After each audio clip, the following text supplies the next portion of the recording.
All right, we'll go ahead and call to order our Board of Health meeting for September. We'll just do a quick round of introductions around the table. Kevin Schutte, Mason County Commission. Peggy Van Busker, Hospital District 2. Catherine McDowell, City Council, Shelton. Carrie Davidson, Shelton School Board. Melissa Casey, Public Health and Human Services. Ian Tracy, Mason County Environmental Health. Randy Devlin, the room right down the hall. Sharon Trask, the other room down the hall. Dave Wyndham, Public Health Director. Very good, thank you. Welcome, everybody. We'll start with our approval of the agenda. If you had a moment to review, I'd entertain a motion on the agenda today. So moved. I'll second. Moved and seconded to approve the agenda as presented. All those in favor say aye. Aye. All opposed, motion carries. We also had minutes to review from our July 25th meeting. If you've had a chance to review those, I'd entertain a motion. I make a motion we approve the July 25, 2023 minutes. I'll second that. So moved and seconded to approve the July 25th, 2023 meeting minutes. Any discussion? Hearing none, I'll call for the vote. All in favor say aye. Aye. All opposed, and the motion carries. Next up, we have our health officer report from Dr. Gardner, who I think just logged in. Oh, there she is, okay. She's on mute though. Are you sure? Okay. Well, she's muted, so. Are we muted? You're on mute, Doc. There you go. I feel like you're talking about me. You are. It's your turn to provide your report.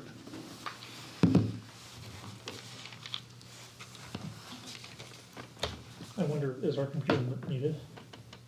No. Oh, okay. I'm trying to make my video work. Oh, I know what happened. We see light. There it is. Hey. I just stepped out of the ER. Okay, well, hello, everybody. I'm going to jump right in. So I wanted to start off talking about vaccines. The first one's COVID. We are in flu, RSV, and COVID season. Our new COVID vaccine is monovalent, the one that's coming out. The one that has been out is bivalent. But the new one is going to cover the XBB variant that we are currently seeing on the upswing. There was talk initially that this was going to be limited, or the recommendation would be limited to high-risk individuals, but the CDC has come out and said that all people should get it. For people who haven't had a primary COVID series, they're still recommending 2 shots. So I'm going to encourage everybody to get the latest and greatest COVID. We are seeing a big upswing both in our wastewater and also in the hospitals. I also wanted to mention, while we were talking about COVID vaccines, that COVID home tests are available free of charge. And you can either get them at Community Health Services, Dave has a stockpile, or you can order them online through covidtests.gov. And I do encourage people to keep them at home. When you are sick, it's not the time to be thinking about ordering a COVID home test. You want to have them at home so that if you get sick, you can do a COVID test and make decisions about going to work, traveling, also the rest of your household who might get sick. Flu season is also here. So please do get vaccinated for flu. And then last, we have an RSV vaccine. So we have a pair of them. We are now vaccinating adults over 60 for RSV. These are your traditional RSV vaccines. It's a live attenuated virus. And we didn't realize how many older people were getting RSV until we started doing RSV testing routinely as part of the COVID pandemic. So now we recognize how much RSV there is in older folks as well as younger folks. So there's an available vaccine for greater than 60. There's also a vaccine for children, infants under 2 years of age, primarily targeted at those who were born just before or just during the RSV season. So those of you who have children or grandchildren that are born now, this vaccine is actually not a vaccine in the traditional sense. It's a monoclonal antibody. And what that means is that if you receive the vaccine, you immediately have resistance to RSV. It's important for infants, especially because their airways are so small. One of the hallmarks of a child with RSV is that they have a profuse nasal discharge, and that interferes with their ability to breathe and especially to feed. So the nice thing about having a very small infant vaccinated against RSV is it really cuts down on hospitalizations, because if the infant can't breathe, they're not going to be able to sleep. I'm sorry, going to be able to feed or sleep. But really, it's the parents who can't sleep because the child can't breathe. The other thing that I wanted to touch on is Washington State did have our first case of Candida auris. This is a fungal disease. It's more invasive than the typical Candida that we see with people who have, say, a candidal yeast infection of, say, a vaginal or a scrotal area. This is an invasive disease. It hadn't reached Washington State until this summer, so we will now be seeing more awareness around it, as well as checking hospital admissions for Candida. Those were the important items on my agenda as the health officer report. Thank you very much, and I'll go on mute or take any questions. What are the symptoms of the fungal disease? The fungal disease is typically in hospitalized patients. It's usually associated with either a bloodstream infection or a wound.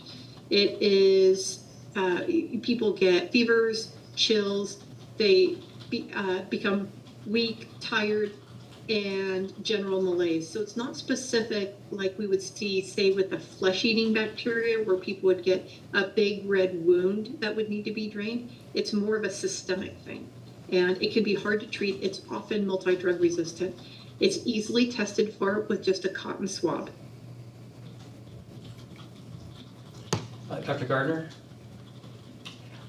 did you want to talk about masks at all? Because I know the health officers have been talking about it. Well, there are discussions within the other health officers and at the state level about masking, who needs to mask, whether masks need to be recommended or mandatory, and what the future looks like.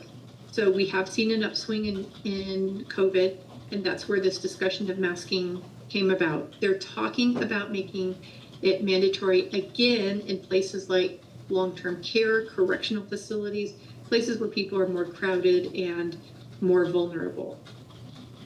I have not taken the stand that I am recommending that it's mandatory.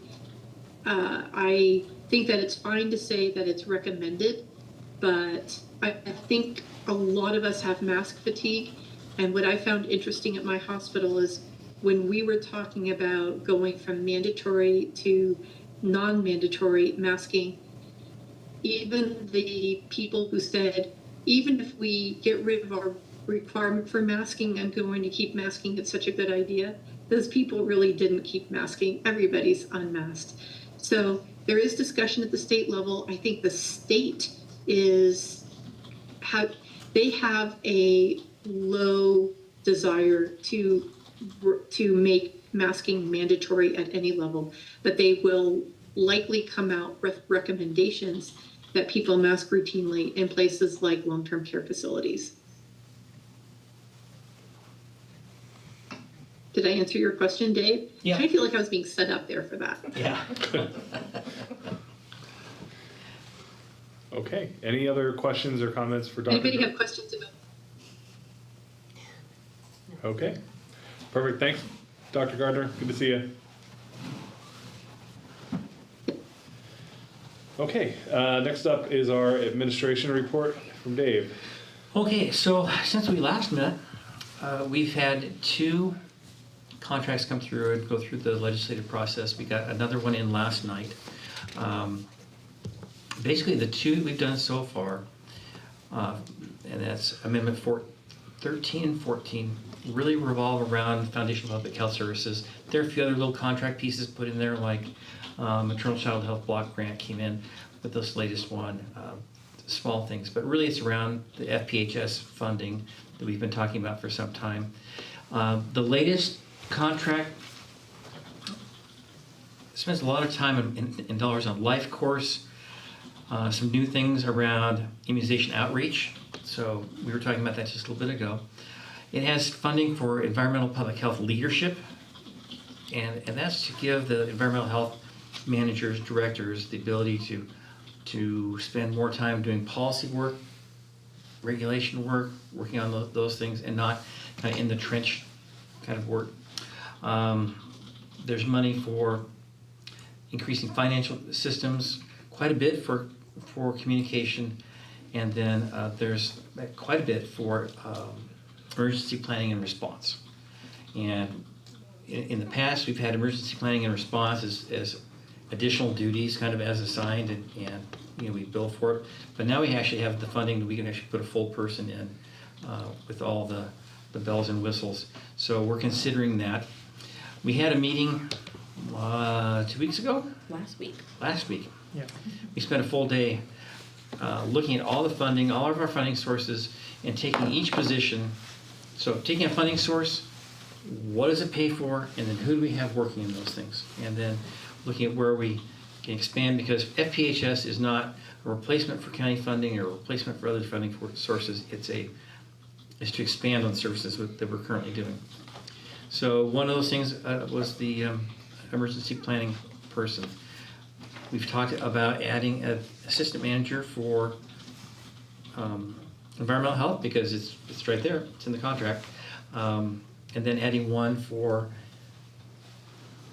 community health that would give Melissa the ability to have a person really working heavily with the human services end of things, and have the other person, manager, working on the community health, the chronic disease, communicable disease, all those things. The communication, the community health assessment, the community health improvement plan. So we'll be coming back to the commission with some outlines, some plans on how we would look to do that. We've come up against a case of, if we grow, where do we go?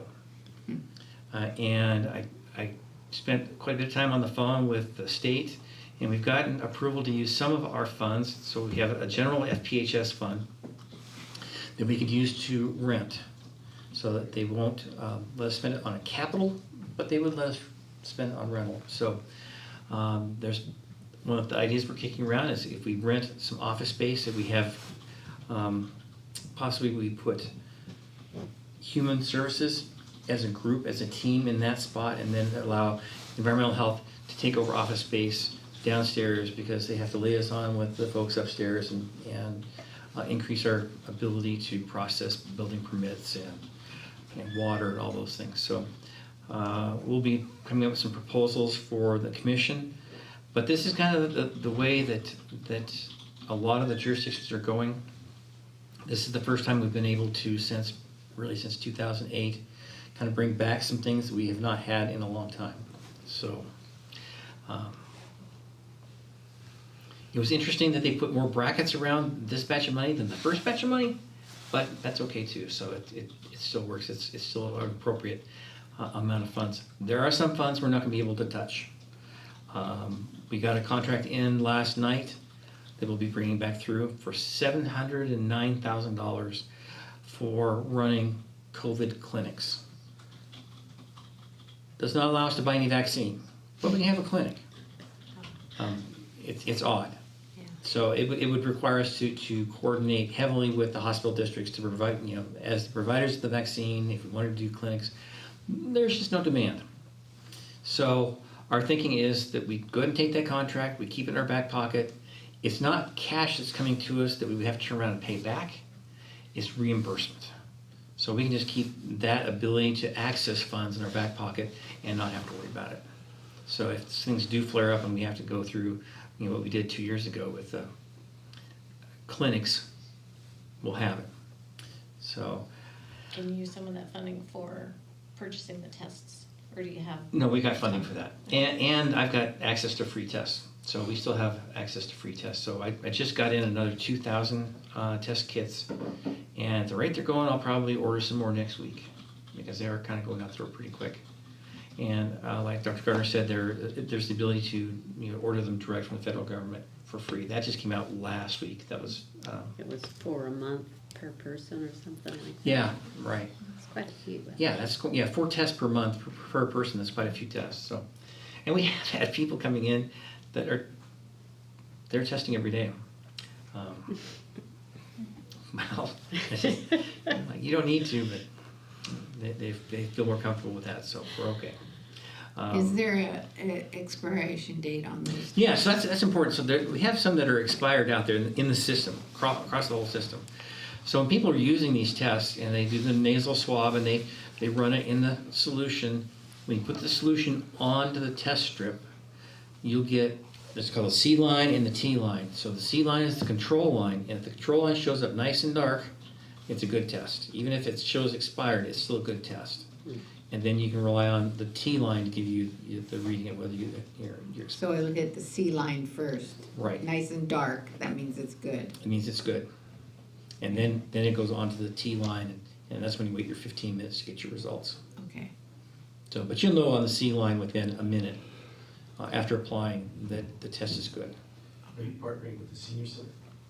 Yeah, so Test kids out there? so we've got some things going there, and actually we're talking about bringing the caravan to the senior center to do flu and possibly pneumonia shots at the senior center. So we're starting to work that avenue as well.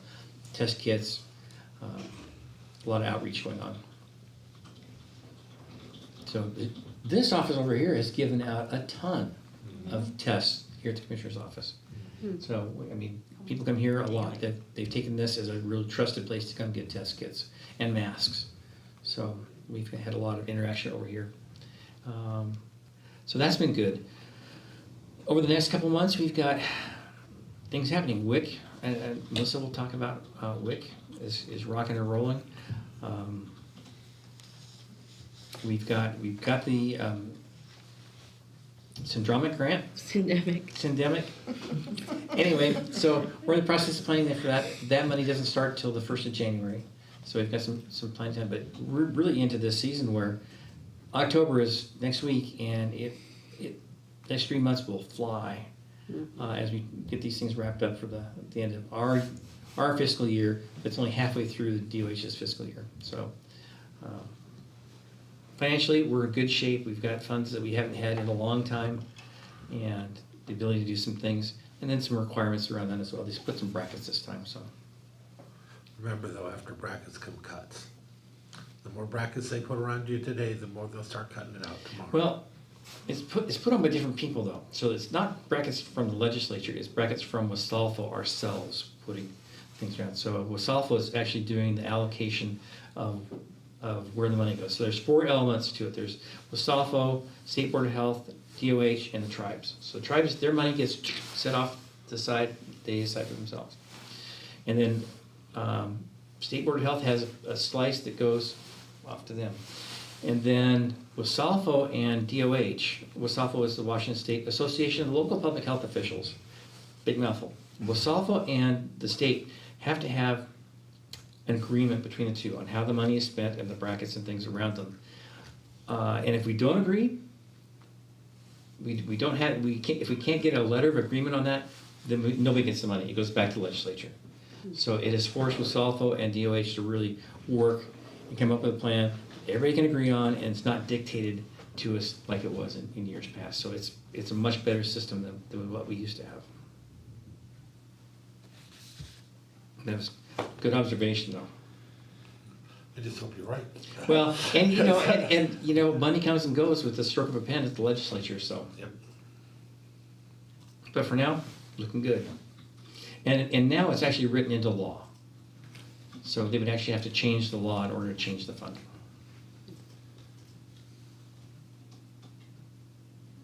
And that's what I have. Okay, anything else? Nope. Do you want to talk about board membership now, or? I was thinking Do you we'd wanna roll wait? that to the end. Okay. Yeah, under board business. Okay. So next we'll go to our environmental health report from Ian. Greetings, everyone. I'm gonna share my screen so everyone, which is just Dr. Dr. Gardner, can see everything. There wasn't a whole lot of exciting things happening over the past month, past 2 months since we met last. Probably the most significant thing is we have our water quality report out, and I have. Did you get one of those? So this document, this is not the water quality report. This is a handout that we printed specifically for Oysterfest so that we can do some education work at Oysterfest. We made 1,000 copies, and we're estimating we'll probably give out about half of those at Oysterfest. Then we have the other half for the front counter and some other educational events. But the goal of this document is to give people some information, get them interested, and then for them to scan the QR code that's on that page, for them to go to the real report, which is what I'm going to show you now. So, not too bad. So this is a story map. I don't know if anyone's familiar with the Esri story maps, but they're related to the ArcGIS software. And there's a lot of jurisdictions that are starting to use these now. And we made this with the input of our 2 tribal partners because they have a lot of experience with water quality reports. So we don't have to go through all the details, but essentially this is an interactive map, and it talks about the Clean Water District, shows the various regions, what's in the Clean Water District, what's not in the Clean Water District. Talks about the work that we do, and then it goes into our ambient monitoring program, which gets to this map, which is a really great map. Many of the more well-funded jurisdictions do not have maps like this. So come on, now so you can do it. Sorry, my stuff's all blocked on this side. So you can click on these little dots here, and you can see, this is for the Union River, you can see the data for all of our sampling events, when they were, what the numbers were, and the standard in general is anything over 100 is not great, but it's not necessarily unusual.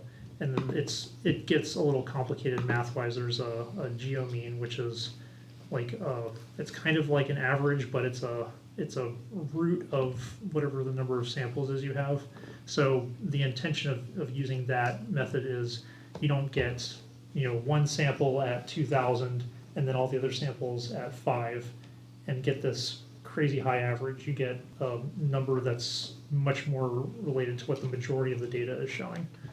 Is that test taken actually at the Union River itself or the Union River area? That's taken at the Union River itself. I can give you more specific information about where the actual sample site is. I believe that one is right upstream of where that little pull-off is at the bridge on is that North Shore, or is it? Yeah. Yeah. I believe that's where the sample site is for the Union River. There's some of these sample sites we have to go kind of far upstream just because they're really tidal down closer to the shoreline.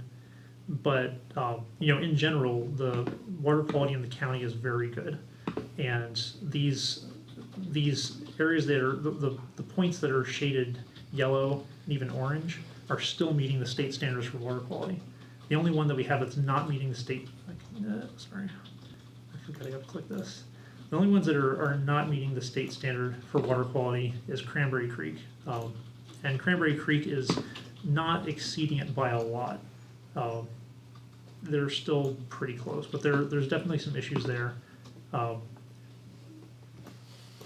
in general, you can see that I can't see sorry, I can't see that to close it now. That's a downfall of the map, I guess. I'll have to get JJ to fix that. There we go. How do they take the samples? We're sampling for a lot of stuff when we do it. These are the bacterial results that we're showing you, but we also have data on our website for like turbidity, pH, salinity, and several other parameters. But the bacterial samples are a 100 ml bottle scooped out of the water and then taken to a lab that day and analyzed for bacteria. Any place in the water, like the edge or the middle? Or? There's a standard sampling method per EPA, which is you want to get a representative sample is considered a sample from the middle of the channel. Some of these bodies of water are too large, given our equipment, to sample from the very center of the channel. But most of them are being sampled from the center of the channel in a kind of inverted U-scoop, where you turn it upside down, you scoop below the surface, and then about 6 inches below the surface, you're turning the bottle upright. So you're not getting the surface, you're not scooping the bottom, you're getting that kind of middle area in the water. Okay. Thank you. But water quality overall is very good in the county. I'm always surprised by the Union River one, because we don't have a lot of people there compared to like Mission Creek and stuff, and then, what, 3.5 miles up is a protected, water bank for Kitsap County. So it almost never makes sense, but it's been like that for years, for many reasons, but. Yeah, when we look at it, there's a lot of backyards that are there that are like right up to the river. There could be some septic system issues, there could be dog waste issues.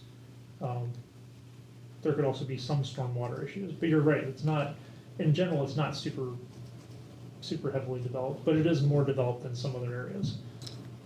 Well, like I said, my neighbor cleared right to the creek, Irene Creek, and Yeah. they have a lot of dogs and about, I don't know how many people in one house, so, yeah. Yeah, And when that there's- that little creek flows right into the Union River, right before where you test. Okay, so that might be something to follow up on. Yeah, the riparian buffers are very important for filtering out the things that we test for.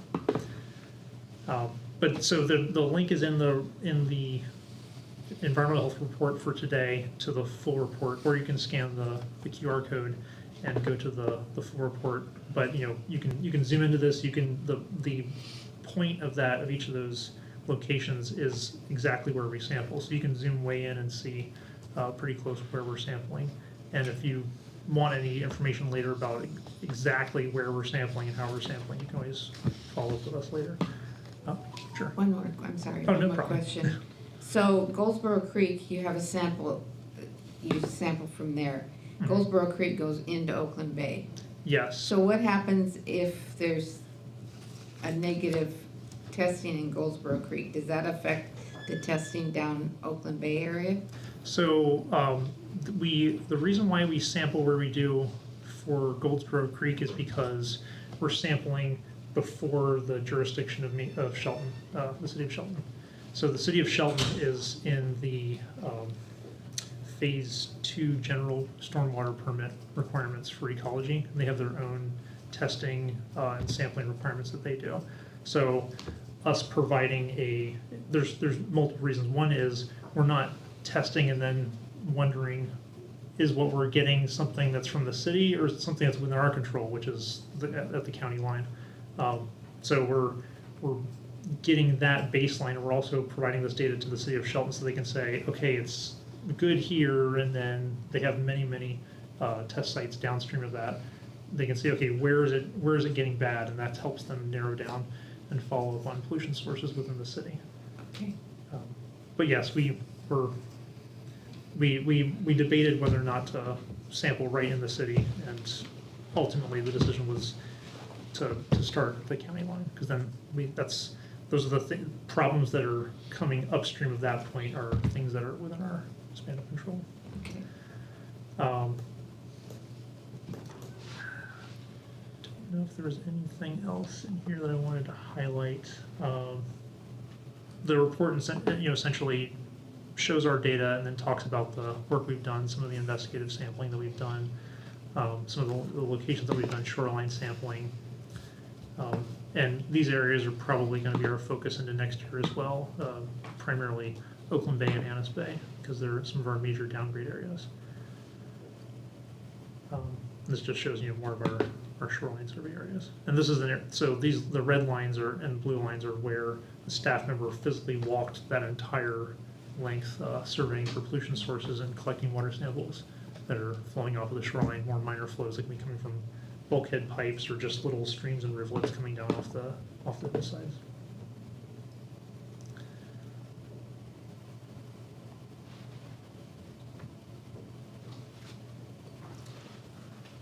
Sorry, I'm scanning through to see if there's any other items to highlight. That's I can say the report was supposed to be out at the end of July, but we were delayed this year. Unfortunately, we lost staff and had to keep the program running still. But we did get it out in time so we can get this printed for Oyster Fest, which was our main goal, is to have that educational handout. And like I said, if anyone has any questions about the report, I'm happy to discuss it later or now if there. I have one more question. Sure, no problem. So Finch Creek, it's, how close to Hood Canal at the end of Finch Creek is the test site? That one, I believe, is right at the downstream side of the 101 bridge, because we're parking at the fish hatchery, and then they have a little gate that they open for us to get on the downstream side of that bridge. All right. And Finch Creek is doing amazing compared to what we had a few years ago. We had some major pollution sources that were corrected on Finch Creek, and as part of that, they were able to open to shellfish harvest the Hoodsport area. So Okay. that was a major win for the county. I just need to refresh my mind what the next item is. Okay, so we have an application from Constance Ibsen to continue her service on the On-Site Sewage Advisory Committee. And this is a committee that we've been talking about a lot recently, and we did an update to the bylaws. And she's been serving on the committee since it was restarted, I think, in 2019. And she's requesting to continue her service for another 3 years. I make a motion that we approve Constance for another 3 years. I'll second. It's been moved and seconded to appoint Constance Ibsen for a 3-year term to the On-Site Sewage Advisory Committee. Any discussion? Hearing none, I'll call for the vote. All in favor, say aye. Aye. All opposed? And the motion carries. Thank you, Constance. The next item is the policy change that we had discussed last time for the on-site sewage permit extension policy. Per the board's direction, I took the policy change back to OSAC, and they discussed it again as an official item, beforehand, and then they voted to approve it again. Everyone voted in favor of it, except for Constance, who just abstained from voting. So it wasn't like a tight tight voter, but there was definitely a lot of discussion that occurred. So I make a motion that we approve this environmental health policy revision. Second. It's been moved and seconded to approve the permit extension policy. Any discussion? Okay, hearing none, I'll call for the vote. All in favor, say aye. Aye. All opposed? Motion carries. Thanks for taking that back and going through all that. If there was even a question in the community, it's always important that we do it the way that's proper. Thank Yeah, you. and the committee was mostly supportive of it. They agreed that in the future, items should be brought up to be put on a future agenda, and then discussed that way. The public can be made aware. And I think that's the majority of what I had for you. Unless anyone has any other questions about the other items in my report. All right, thank you very much. Perfect. Thanks, Ian. We'll move on now to our community health report with Melissa. Okay. I think we're anticipating a very busy fall. As Dave mentioned, October rolls around and then there's just holidays and then it's the new year. As you mentioned, we did get awarded part of the Syndemic grant that we applied for. So when was that? July? It was a little bit earlier this summer that we applied for the DOH grant. Right. The syndemic approach to chronic disease prevention through DOH, there's different parts to it. So one part of it is an extension of our syringe exchange program, and then the other part of it that we applied for is to implement some clinical services into our mobile exchange RV. So I think Dave just briefed, or it got approved, a contract with Wendy Wong, who is a pharmacist, and she'll be able to do Hep C testing and treatment. We'll also be able to do wound care, actually on the RV. And we'll also do, which is something that we've been piloting for the last few months, which is HIV and other STI screening and treatment as well. So this population that we work with on the Student Exchange Program isn't really the type that would necessarily be eager to go seek care in a traditional way, like go to their urgent care, ER. Some of them don't have insurance, so this is a really great way for us to be able to serve those who might not otherwise have access. So we didn't get the full amount that we applied for, so that's another part of the strategic planning that we've been doing, is really looking at what services can we immediately start providing, how can we maybe build in some other funding sources that we have. But it starts January 1, so I think what's coming in the next few months is we'll need to get a new RV and figure out exactly how we're going to roll out the program. So that's exciting. And the other really big exciting update that I wanted to share and highlight is Dave mentioned earlier, WIC. So we've been talking about this for probably about a year now. We applied last year in partnership, so it was public health in partnership with Mason Health and the Shelton Family YMCA to bring WIC services back to the Shelton area. So the way that it will work is that we are hiring, we're actually going to post the position very soon, a WIC coordinator joint certifier position to start. That will be a county employee, and the clinic will actually be located in the Mason Clinic space that is inside the Shelton Family YMCA. So I think starting we'll have maybe about 2 days of services a week. We're really trying to be flexible with the hours, just given the population that we're anticipating serving, Hispanic population. We've gotten some feedback from the schools as well, because it is located very close to the high school and the junior high, that having some evening hours is something that we're looking into. But we're very close. I think we've been spending a lot of the last few weeks ordering all of the equipment. My office has baby scales and adult scales, bibs, all kinds of things, equipment ordered to get into the clinic, and I think we're looking at also having a January start date. So those are going to be probably two of the really big items that we'll be working on getting started this fall. And I'm just really excited. I think the timing of doing some of that strategic planning, where we looked at our budgets, we looked at what our staffing looks like, it will be, I'm looking forward to a really cohesive team and some good projects coming up in the new year. So those are pretty much the biggest updates. You want to talk about Mason Matters and Blue Zones? Yes, so Blue Zones, tomorrow is the food summit, which I'm not entirely sure, are they gonna go over the reports? There'll be free lunch at 12:30 at Public Works. So that's going on tomorrow, but we've really worked closely with Blue Zones as part of the Health Coalition, kind of knowing that their presence in our county is really kind of contingent on being able to partner with what we're doing already through the Health Coalition. So our new health educator, Emily, has launched a new newsletter, which some of you may have received already. It's also posted on the Healthy Mason County website. We're really starting to move along in the coalition, and I think we're at a point right now where all of the different subject matter expert groups have really kind of identified SMART goals for their individual areas using the data that we've provided in our community health assessment. To work towards maybe developing some projects that we can do in the community. So actually one example is, I think they all also received some of the mini grants that we put out from FPHS.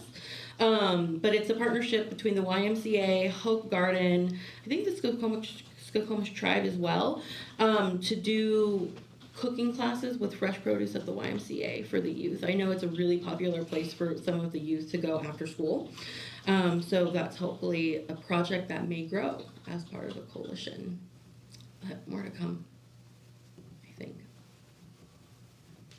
Did I cover what you want? I think so. Okay. You know, the only thing I can think of that I've missed is we did purchase, and it has not arrived yet, I'm still finishing the last of the paperwork, a rapid talk screen machine that will give us the ability to do talk screens in 20 minutes instead of waiting 12 weeks to get talk screens back. So not only will it give us the ability to identify presence of a drug, but it will give us quantitative, how much of each drug is in someone's system. And this will allow us to do our death certificates much quicker. We can get those turned around. It gives law enforcement the ability to use that as an investigative tool as well. So Is it portable? Like, it's not portable, no. so how is law enforcement gonna get it? They just bring us the samples. So it's gonna be housed at the coroner's office. Got it. So it's really pretty slick. They run the samples through a centrifuge, put them in a slide. The slide goes in, and it tests for I think 20 different compounds, and it's hooked in so that as new things come out, like Trank is on the market, which it's the newest thing out there. It will test for that as well, and then we get updates, and we're guaranteed updates for 9 years. So. I think for us, for an assessment tool, it's great. For us, as filling out death certificates and getting closure for families quickly, it's great. As an investigative tool for the law enforcement, it's a three-way win. So, and our coroner has experience with this machine, or actually just like the model, similar model. Yeah, it's going to be easy. She's walking right into it. So right now, how long does it take you to get a result? it can take months at times. I mean, there are times when it could, 3 or 6 or more months, waiting for a tox screen to come back. So it just depends on what the public health lab is facing.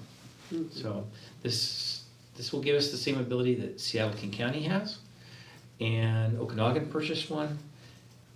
I think there's one other county health department that's purchasing them as a way to tie up all these things. It's a real benefit. Yeah, for people that lost someone, it's gonna be a real benefit. Mm-hmm. And how soon did you say that was gonna be here, or it is here? Well, I'm finishing the paperwork to get ready to ship. So the coroner is doing the site pre-inspection, because there's certain requirements for the machine to be sited and level and clean and that kind of thing. And then I'm doing all the other paperwork. So it will actually live at the coroner's office.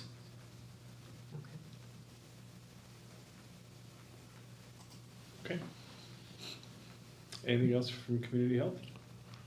I don't think so, unless there's any questions, comments. That's all I got. All right. Move on to other business and board discussion.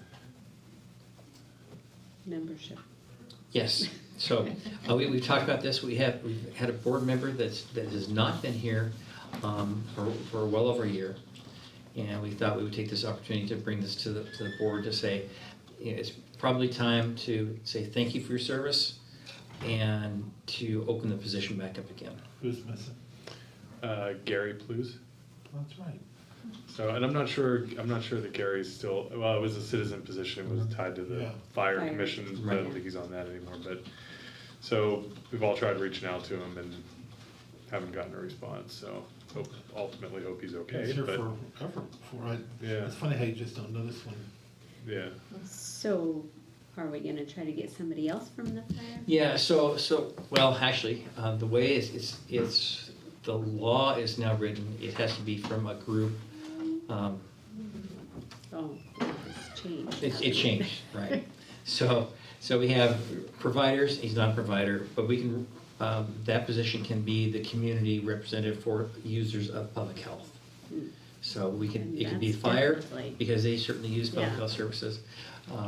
It'd be nice to have somebody from that North What Basin about Fire. Peninsula Health as a user or a? Yeah, so Peninsula Community Health could have a provider on there. There's a formula that we have to keep things equal. We have to have as many non-electeds as we do electeds, so we've got 4 electeds.